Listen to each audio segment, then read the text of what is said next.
يبارك فيك. طلتك على الشاشه تاني من خلال قناه تن ودايما كده معانا، ما تغيبش عننا يا كابتن. يا رب يخليك. بكره انتوا عندكم الاهلي. عندنا الاهلي، وانا متضايق ان جريده مشي يعني هي جت علينا يا كابتن يعني يعني كان يستمر جريده يعني ولو يومين 3 للاستقرار يعني. بالظبط للاستقرار الخاص بنادي النصر. عندنا الاهلي، والاهلي طبعا فريق كبير، واللعيبه بتاعته اكيد نفسيا ومعنويا احسن بكتير بعوده الكابتن فتحي مبروك.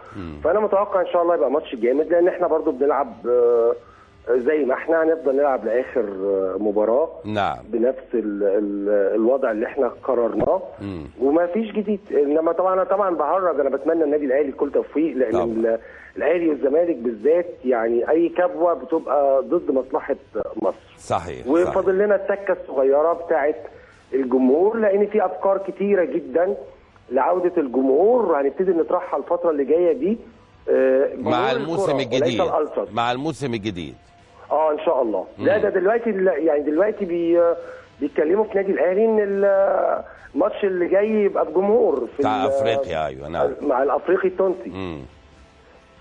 فنتمنى يا كابتن يعني ان عوده الحياه الطبيعيه لكره القدم ان شاء الله. يعني احنا ده اللي بنتمناه، وهتعود ان شاء الله. اشكرك يا دايما كده يا كابتن، متواجد على الشاشه كده، وببارك لك وحبيت ابارك لك، وزي ما حضرتك دايما بتبارك للكل، قلنا لازم يكون لنا يعني الشرف ده يا كابتن. الف مبروك يا كابتن. متشكر جدا. اشكرك شكرا جزيلا.